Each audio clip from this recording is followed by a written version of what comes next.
it's a beautiful change that has come across, because it's not only just the mainstream marketing that you read about or you used to do, but it's the influencers, the micro influencers, the community, the customer community that you build. They are a part of marketing. So my take on influencer marketing is an unpopular opinion. I for one see two sides to it. One side is for an industry where influencer will just gain eyeballs, right?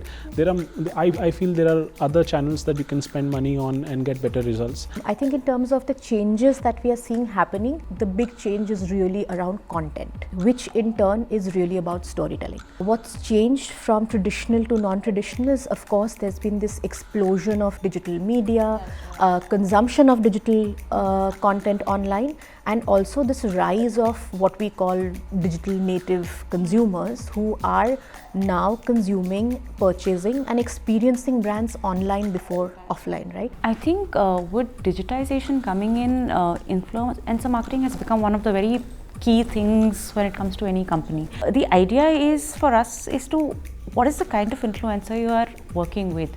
Is the influencer right for the brand? Because if the influencer is right for the brand and is hitting your business goals, I think brands have seen massive traffic influx, massive leads and massive sales, in as marketing language as I can say. The influencer marketing has been impacting us since for over 3 or 4 years now. I think it has dramatically changed.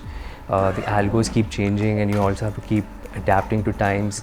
Earlier we saw simple posts, now we're seeing videos and reels. Now you will see a lot of advertisements being aired on digital, which is your social media, rather than on TVs. And a lot of these influencers have large amount of followers who they can influence. And which is why this has become a trend, and I think it's here to stay. And micro influencers, even people with say 2,000, 3,000 followers, they also in a big way they influence people. Just telling your story, getting it out there, will make sure that the purchase happens later. There are certain other areas, for example film marketing, where influencer marketing will not just give eyeballs but drive action. In such areas it has been a boon, it has been an advancement. The second side is that for companies who don't have the capacity to create content which is as good as influencers themselves, they can kind of use influencers marketing to create content which they can otherwise not create. So for influencer marketing, for example, it's very important that you really translate the authenticity, the credibility of the brand, this brand story, through an influencer marketing program as an example, which stands true to the brand's message. So I think the brands who've taken a conscious decision to partner with the right influencers in their domain have seen really good growth. In influencer marketing specifically, we've also seen the rise of micro influencer marketing. I think that is something we touch upon also from time to time when we do local store marketing. Like I said, it's the most cost effective and the best way to reach a wider set of audience.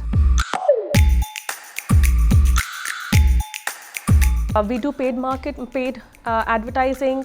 Then we also look at a lot of collabs. We also do email marketing. We do push notifications. We do SMS. We do WhatsApp. Just name it, we are there. I think you have to utilize every channel that's there. Oh, that's a difficult question, and that's again a dependent question. I'll take it one step over and above and say content is something that has delivered exceptional results everywhere. I've seen YouTube, Insta, Facebook, even Google. If you're putting up great content, you will need to have great content to kind of come out on SEO. I think content, if you're doing right in whichever field you are in, that's the best thing that you can do. Even in fact, that will save money. There's been a movement from traditional media utilization as a marketing tool. The overall marketing mix is very important because it is such a huge market and there is such a huge diversity of consumers and consumer preferences. There is no one channel or one marketing campaign or program that will fit all.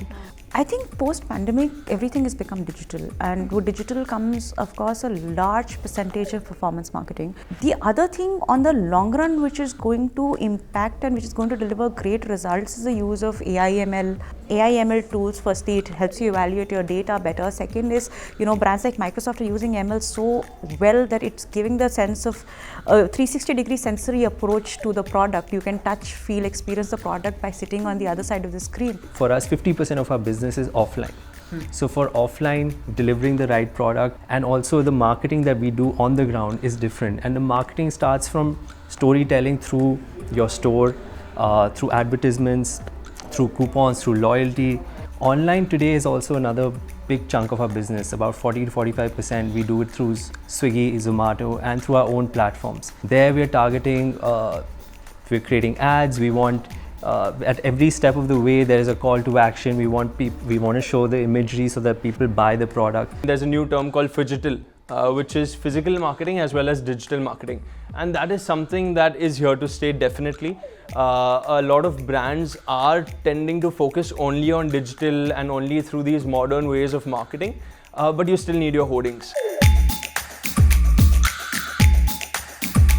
I'm sure it's not just for me, it's for a lot of people that stringing together data that comes out through different campaigns is a very big challenge, where the customer sees, for example, at one place and then takes another X days to finish off the journey till buying process. You never know, with precision as to where the data is or the lead is coming from. The competition in the segment has really heated up. India is probably one of the most dynamic beauty markets in the world right now.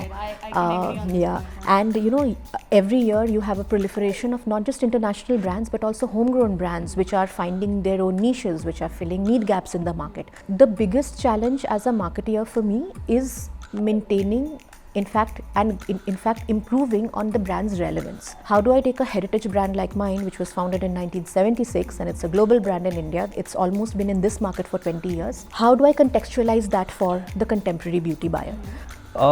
In the last 2 years, during this time, there's been a lot of confusion about the budgets.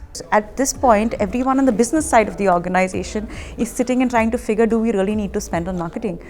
But if you look at it 2 years down the line, 5 years down the line, 10 years down the line, you need to evaluate what is the right spend for your business and what gets you the right ROI. We don't know when to spend, when not to spend. That's the biggest concern. To be able to sort of market to your clientele the technology piece which has come now into the world and sort of disrupted it. A lot of brands aren't very comfortable with this disruption. They still tend to sway away from it because there's resistance to change in all industries. And I think that's the biggest challenge that teams are facing across organizations. Like anybody that I speak to, this is the first thing that comes up, saying budgets in marketing are the most questionable, challenging thing post-pandemic.